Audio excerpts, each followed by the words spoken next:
Welcome to the Sage Solutions Podcast, where we talk about all things personal growth, personal development, and becoming your best self.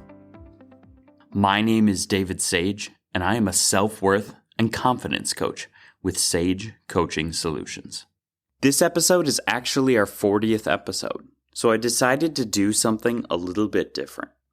Throughout our time here at the Sage Solutions Podcast, I've been regularly asking people for feedback, just looking to get input so that we can continue to grow and improve and make this podcast the best that it can be. Similar to the goal, the podcast is actually about helping people become their best selves by sharing insights that I've learned over time that I use in my coaching by bringing people with great insights onto the podcast and by sharing the wisdom of the many, many people that I've learned from directly or through a podcast or a book. And I am just happy that this has touched and blessed so many different lives in a way that I had hoped for this podcast to do. Over time, we have gotten a series of different questions that I have curated, and today's episode is actually going to be a Q&A or question and answer podcast, where I take some questions that I've accumulated from listeners and answer them. A number of these questions are just really good, helpful questions that I'm sure the listeners who ask them aren't the only ones who have these questions. So I feel it'll apply a lot of value to everyone listening to this. But before we get into it, our goal with this podcast is to share free, helpful tools with you and anyone you know who's looking to improve their life. So take action, subscribe, and share this podcast with them. We've actually gotten a whole slew of questions from different people, but I'm only going to cover a couple this episode. We'll do another Q&A episode at a later date. So our first question is, why are you so passionate about self-improvement? I am super passionate about self-improvement because my life is completely different as a result of it. In retrospect, I like who I was growing up. I think I was a nice enough kid, and I think I was easy to get along with. But in truth, I really wasn't who I wanted to be. I was like a quiet, muted, very filtered version of myself. And my extreme lack of confidence and poor self-image dramatically changed how I showed up in my interactions with other people and for myself. And for me, getting into personal development flipped a switch that completely changed everything about my life. I can't explain how different it is to feel good about yourself on the inside, especially when you compare it to feeling so poorly and so empty and so scared, honestly. It's a huge flip to see yourself in its entirety, to have self-awareness, to follow it up with self-acceptance, and then for the areas that you're working on, for the areas that aren't your favorite, you've accepted yourself for them, and you're going to give yourself some self-compassion instead of shaming yourself. And by giving yourself that compassion, you actually build up the muscle to be more compassionate to others. And by filling up your cup, building up your confidence, building up your self-awareness, acceptance, and compassion, you become happier. And there are many other ways to build fulfillment and happiness, but happy people help people. And I am a much truer version of myself today because I was able to do that for myself. And from there, it kind of just spiraled out. In a way, self-improvement to me feels like leveling up in a video game.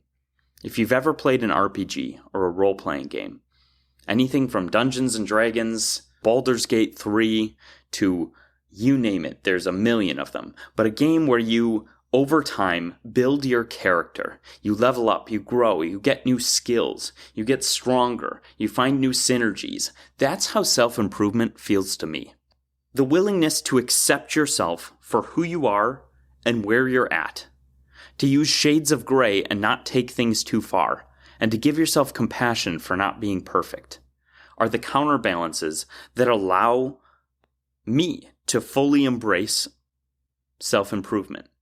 By filling up my inner cup and being happy with myself for who I am, and seeing things with some nuance and balance, and giving myself that compassion, it frees me up to not beat myself up or be hard on myself or focus on everything that I'm not. It allows me to build up that character, to continue to improve and grow. Growth is one of our 6 human needs, and doing things that cultivate it and make you an improved, upgraded version of yourself by building all of these different muscles, which skills are really just built like a muscle. Life is like a muscle, so build it. By building all of these different skills, we keep growing, keep learning. We are lifelong learners who are thinking in shades of gray. By continuing to learn new things, being open, having intellectual humility, the ability to grow and develop new skills, by building your life like a muscle through different skills and consistency and grit and perseverance, we put ourselves in a much better position to just constantly be growing and getting better. And you can take confidence in the fact that you are constantly improving. But you have to stay humble, otherwise you'll stop improving. It was a great first question. So we're going to move on to the second question. What is the first thing that you work on with your clients? Honestly, the first step is not really working on anything with a new client. It's getting to know them and understand them.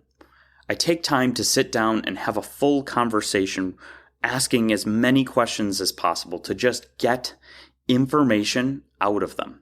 I need to understand their situation, what drives them, what's important to them, factors in their life, limiting beliefs, the way that they talk to themselves, and why they came to me in the first place. I need to make sure that they actually want this, that somebody isn't putting them up to the coaching. Because if you don't want to change, I can't make you change. You have to want this. So when somebody comes to me as a client and they're paying money to have me help coach them through this journey of life, hence why they call it a life coach, I don't do general life coaching. I really work more with niche coaching, specifically in the area of self-worth and confidence coaching. Now, I am actually looking at opening up a second sector of coaching around handling change and being resilient. And we'll get to that in a future episode. With my self-worth and confidence clients, once I've gotten an understanding of their situation, it is highly individualized. But statistically speaking, I would say that the first thing we tend to tackle is really starting to dig into their beliefs and start changing some of these self-limiting beliefs, because those are usually the major root of their lack of confidence. And the fastest way that we do that is by working on their self-talk. It's kind of a 1-2 punch. Now, if you're interested in receiving some coaching, you can always reach out to me at sagecoachingsolutions@gmail.com. But not everyone that's listening to this podcast needs full-on coaching, and that's totally okay. So I guess my long-winded answer, I'm going to TLDR or sum up as, first, I take time to understand their situation and all of the dynamics playing into it.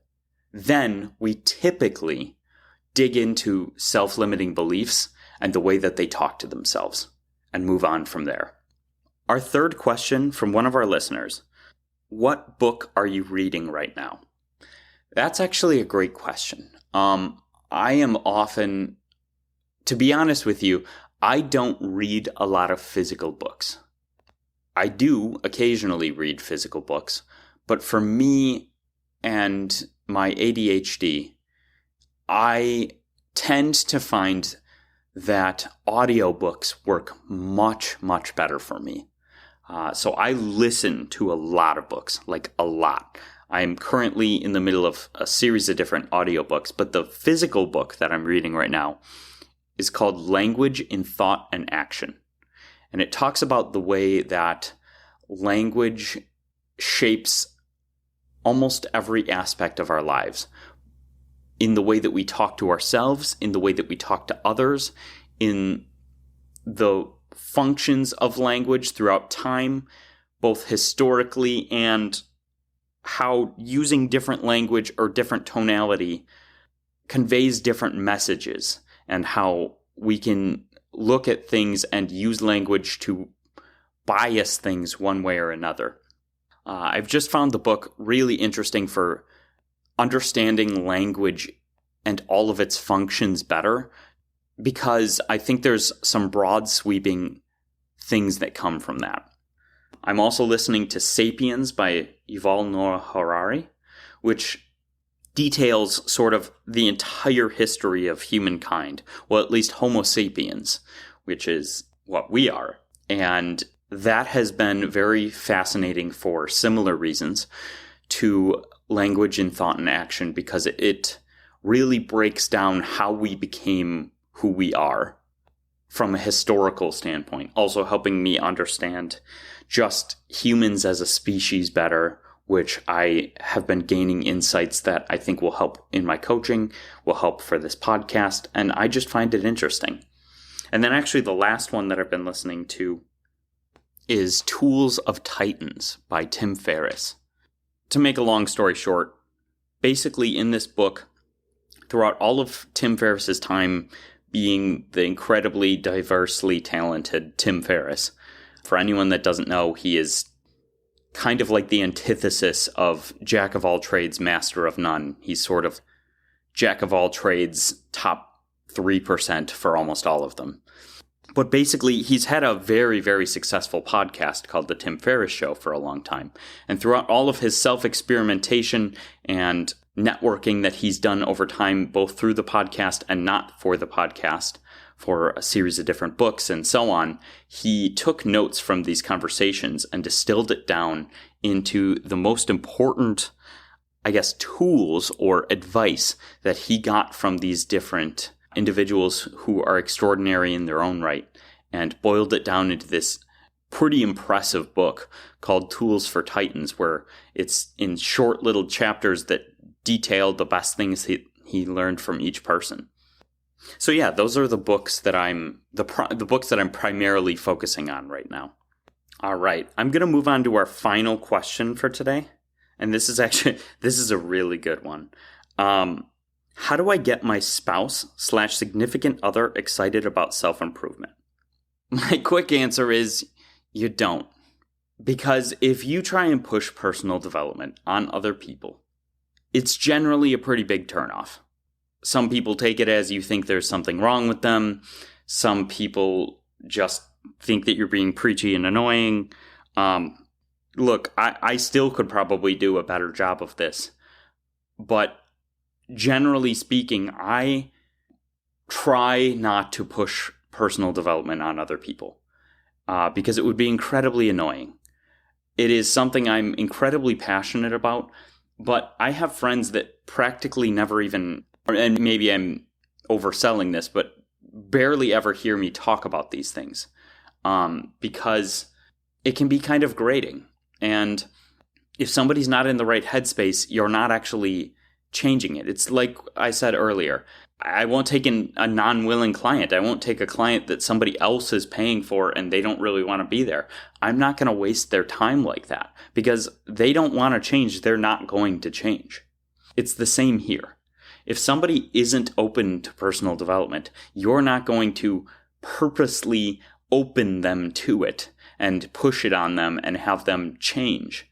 That's not how it works. Now, that doesn't mean that you can't have a positive impact on other people. So this is what I would say. If you're going to do a good amount of personal development, don't push that on your spouse, A. Don't be overly talking about it and super annoying about it. Think about how you're coming off when you're talking about it, because you may make it sound like you're implying that they are bad at something if you're excited about how, whatever concept works. What I would say is model it yourself. Actions speak louder than words. Be that person. Do the self-improvement. It's generally a personal thing. Now, you might be lucky enough to have some other people in your life that are passionate about it as well. And you can talk about it with those people, but don't push it on people that are not interested in this. If, let's say I was super into gardening. I might talk to other people about gardening sometimes, but I am not going to just blow their ears out with gardening if they have no interest in it, because I'm going to bore them to death. It's the same thing with personal development, but you have to be even a little bit more careful. So model it by doing it yourself, right? And as they see these positive changes in you, and they see how much excitement and passion you have for it, they may gain an interest in it if the time is right. Now, I said may. They may never. It is okay. You need to have compassion. We've talked a lot about self-compassion. But honestly, compassion for others is just as important, probably more. You need to understand that not everyone is on this personal development journey with you, and that it's not your job to push them into it. You are responsible for yourself. So go out, keep improving, be a good person, and inspire others to do the same. And I don't mean by pushing it, I just mean by living it. Now, yes, there are other ways to make a difference. I mean, I'm literally telling people about personal development things weekly on this podcast. Or find a job that allows you to make a difference. But that's not necessarily everyone's path, and that's okay. I will also say this. If when you bring it up in conversation, just like you would any other hobby, your significant other shows some interest in it or asks you more about it, then yes, you can definitely just don't go overboard. Tell them more about it, and they may already be open to it in the first place. And then they can sort of join you on that journey. But they have to be the one asking and curious when it happens to come up, not you pushing them to do it.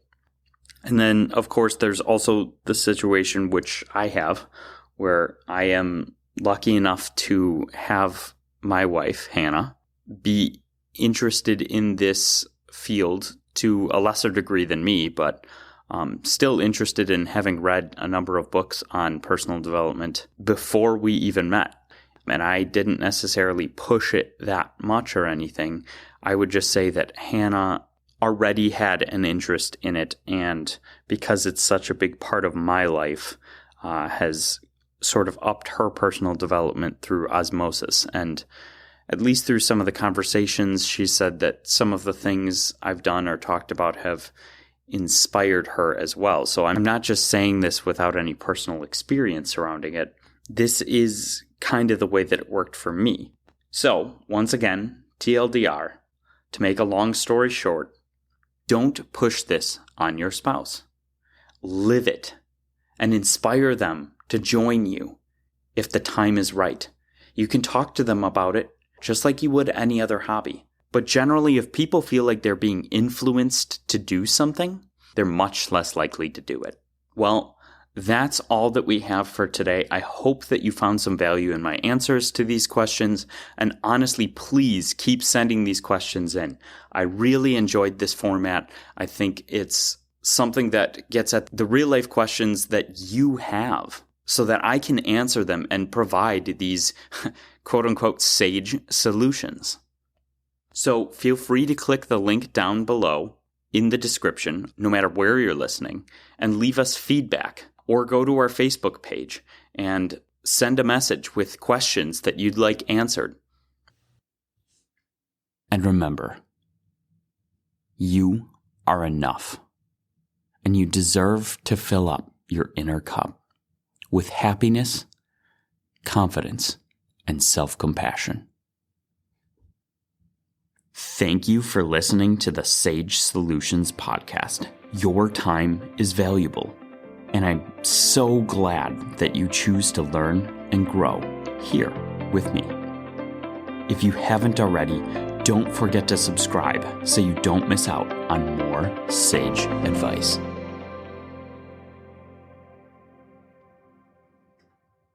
One last thing. The legal language. This podcast is for educational and informational purposes only. No coaching-client relationship is formed.